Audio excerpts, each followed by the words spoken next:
I was 23 when I first set foot in the house on Crescent Hill, a crumbling Victorian manor perched on the edge of Marwood, a coastal town where the sea whispered secrets and the streets buzzed with ambition. The house was a beast, 6 bedrooms, warped floorboards, and windows that groaned against the wind. But to me, it was a palace. 9 of us, all in our 20s, pooled our meager salaries to afford it, trading cramped flats for a shared dream of freedom. We were a motley crew. Baristas, freelance coders, junior marketers like me, all chasing the kind of life you only believe in when you're young and reckless. I'd just landed a job at a small advertising agency in Marwood, my first real step out of university's shadow. The pay was modest, but it was enough to cover my share of the £800 monthly rent. Crescent Hill was our sanctuary, a place where we could live loudly, love fiercely, and pretend the world was ours. We threw parties that shook the rafters, cooked late-night feasts in a kitchen that smelled of garlic and laughter, and built a family out of strangers. At the heart of it all was Ethan Caldwell, the man who held us together. Ethan was magnetic. Tall, with a disarming smile, and eyes that seemed to see right through you. He had a way of making you feel like you mattered. He came from money. His parents owned a chain of boutique hotels along the coast, and he wore his privilege lightly, never flaunting it, but never hiding it either. When our landlord, a grizzled ex-fisherman named Mr. Harrow, refused to deal with 9 separate tenants, Ethan stepped up. "I'll handle the rent," he said, leaning back in a kitchen chair, his voice casual but confident. "You guys just send me your share. Easy." We trusted him. How could we not? He'd paid the deposit, a staggering £4,800, 6 months' rent in 2012, when that kind of money felt like a mountain. He never asked us to chip in, just shrugged it off with a grin. "My folks owed me a favor," he'd say, and we'd laugh, grateful for his generosity. Ethan was the guy who'd spot you £20 for a night out, who'd stay up until dawn listening to your heartbreak, who'd promise to cover the last month's rent if we cleaned the house to get the deposit back. "Deal?" he'd asked one night, raising a glass of cheap whiskey at a crowded kitchen table. We'd cheered, clinking glasses, sealing the pact with the kind of blind faith only youth can muster. For 2 years, Crescent Hill was our universe. We danced through summers, argued over dishes, and stitched our lives together with late-night confessions. But beneath the laughter, something was festering. I just didn't see it until it was too late. The betrayal came on a Tuesday in late September, cloaked in the mundane. Ethan was away, visiting his parents for a long weekend, and Mr. Harrow came by for an early inspection. Our lease was ending in 5 weeks, and he wanted to assess what needed fixing to release the deposit. The house wasn't a wreck, but it bore the scars of our life. Scuffed walls, a cracked tile in the bathroom, a banister that wobbled from too many drunken stumbles. Nothing a deep clean and a few repairs couldn't fix, or so we thought. I was in the kitchen, nursing a cup of tea, when Harrow started talking. He was a chatterbox, the kind who'd spin yarns about his fishing days if you gave him half a chance. "You lot split the rent 9 ways, right?" he said, jotting notes on a battered clipboard. "Must be a headache to sort out." 8 ways, actually, I corrected, thinking of Ethan's role. "Ethan collects it all, so we just pay him." Harrow's pen froze. He looked up, his weathered face creasing in confusion. 8? No, that's not right. Rent's £800 a month. Always has been. Split 8 ways. That's... He paused, squinting as he did the math. £100 each. My heart stuttered. "You mean 9 ways, I said, my voice thin. He shook his head, flipping through his ledger with a frown. "Nope, 8. Caldwell's name's on the lease, but he's not listed as a paying tenant. Said he covered the deposit, so I didn't push it." The kitchen seemed to shrink, the air growing thick. I set my tea down, my hands trembling. 8 ways, not 9. For 2 years, we'd each been paying Ethan £100 a month, thinking it was an even split of £800. But if Harrow was right, the real split, £800 divided by 8, was £100 exactly. Which meant Ethan hadn't paid a single penny. He'd been living rent-free, pocketing our trust like loose coins while we sang his praises. I wanted to scream, to call Harrow a liar, but the numbers were relentless. They didn't bend, didn't waver. I thought of every time Ethan had waved off our thanks, every time he'd bought us drinks or covered a bill, his smile warm and effortless, all a performance. The deposit he'd paid, Probably his parents' money, not even his own sacrifice. His promise to cover the last month's rent? A cheap trick to keep us loyal, to make us scrub his mess so he could walk away with the £4,800 deposit. I stood there, staring at the chipped countertop as a cold fury took root.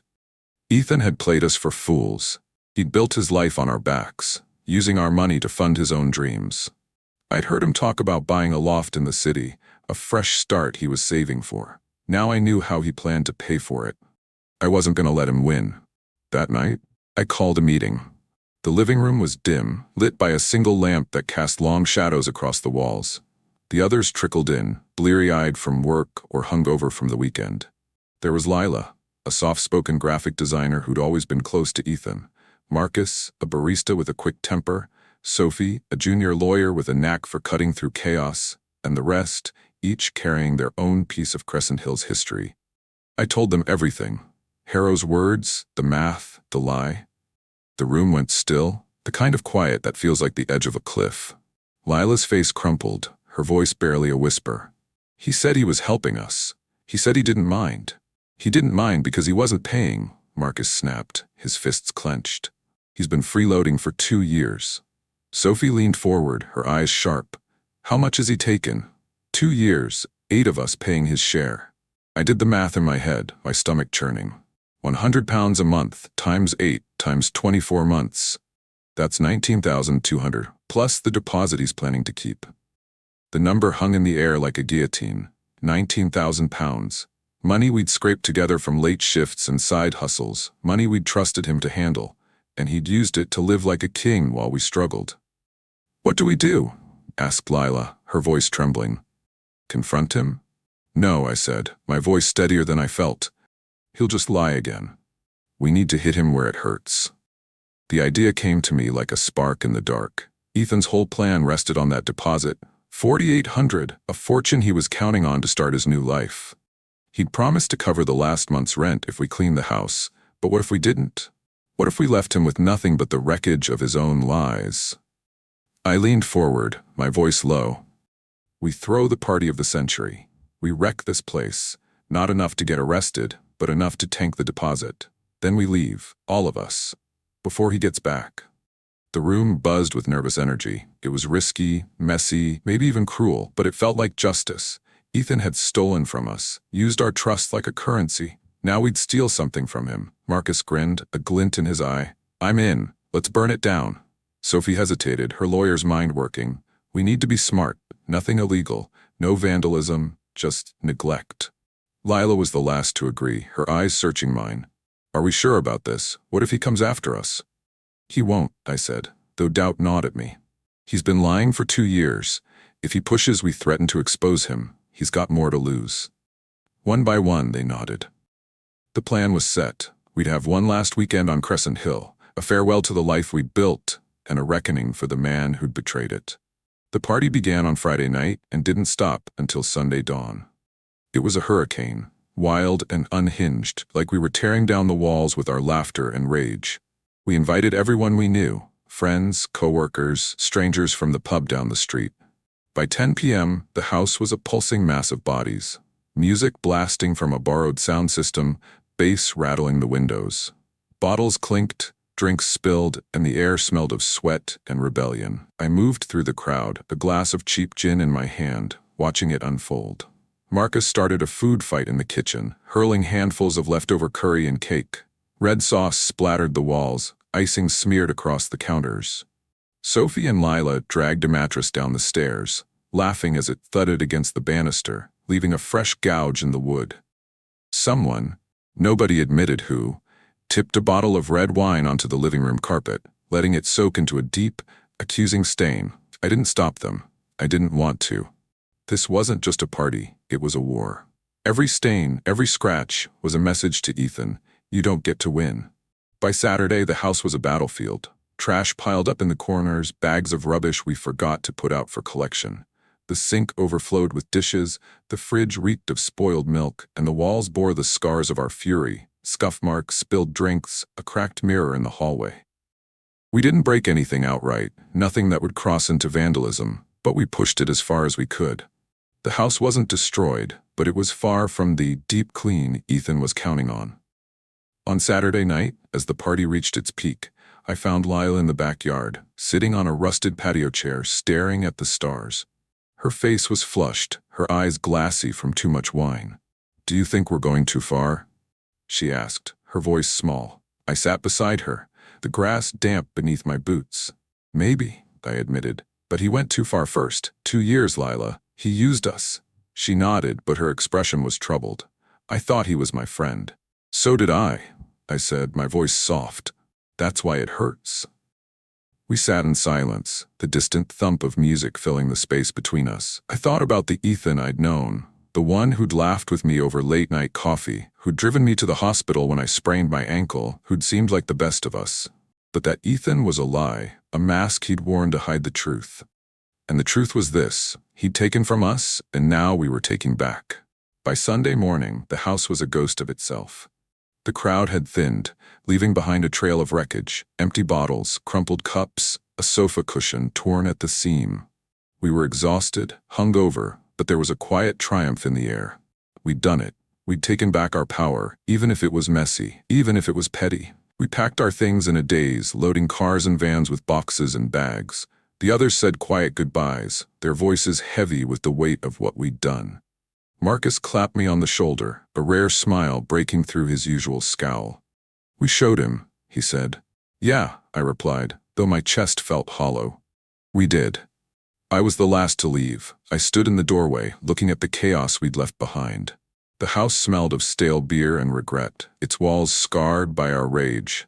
Part of me felt guilty, a small voice whispering that we'd crossed a line. But then I thought of Ethan's smile, the way he'd toasted with us, laughed with us, all while pocketing our money. The guilt faded.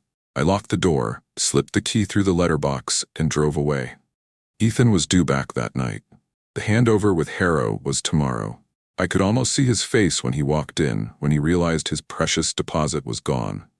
His plans unraveling like a cheap sweater. The weeks that followed were quiet, almost too quiet. We scattered to new lives. Marcus to a flat in the city, Sophie to a new job up north, Lila to a shared house with other artists. I moved into a tiny studio apartment in Marwood, trading Crescent Hill's chaos for a simpler life. The rent was high, but it was mine, and that felt like a victory. I waited for the fallout, half expecting Ethan to come after us. A month later, he did. I got a text, short and seething. "You owe me £500. I got some of the deposit back, but the rest is on you. Pay up." My heart raced as I read it. £500, he'd salvaged something, probably by charming Harrow or spinning another lie. But he was still short, and he was desperate. I didn't reply. None of us did. Sophie told me later that Ethan had called her, threatening legal action, but it was a bluff. He couldn't prove anything without exposing his own scam. We'd covered our tracks, and he knew it. Eventually, he stopped trying. Life moved on, but Crescent Hill lingered in my mind like a bruise.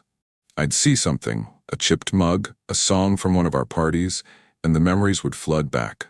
The laughter, the betrayal, the night we burned it all down. I didn't regret it, not exactly, but I wondered if we'd lost something in the process, something I couldn't name. 2 years later, I ran into Lila at a bookshop in the city. She was different, her hair shorter, her eyes brighter, like she'd found her footing. We grabbed coffee, settling into a corner table as the rain streaked the windows. "Have you heard about Ethan?" she asked, stirring her latte. I shook my head, a flicker of dread in my chest. "No, what happened?" She leaned in, her voice low. "He never got that loft, the deposit money. He was counting on it to close the deal. When it fell through, he had to move back with his parents. Apparently, he's working at one of their hotels now, managing the front desk. Not exactly the big shot he thought he'd be." I didn't smile. I didn't gloat, but I felt something settle inside me, like a knot finally untying. We hadn't just taken his money. We'd taken his illusion of control, the lie he'd built his life on. And that was enough. We talked for hours, reminiscing about Crescent Hill. Not just the end, but the beginning.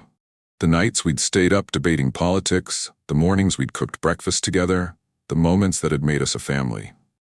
Ethan had been part of that, and maybe that was the hardest part. He wasn't a villain, not entirely. He was just a man who'd chosen greed over loyalty, and we'd made him pay for it. As I walked home that night, the city lights blurring in the rain, I thought about the house on Crescent Hill. It was still there, probably housing a new group of dreamers, its walls repainted, its scars hidden. But for me, it would always be a battlefield, a place where trust was broken and reclaimed in the same breath. I'd lost something in that house, my innocence maybe, or my faith in people like Ethan. But I'd gained something too. The strength to stand up, to fight back, to rewrite the ending when the story went wrong. And that was worth more than any deposit. Betrayal builds a house, but revenge tears it down, and sometimes the rubble is all you need to start again.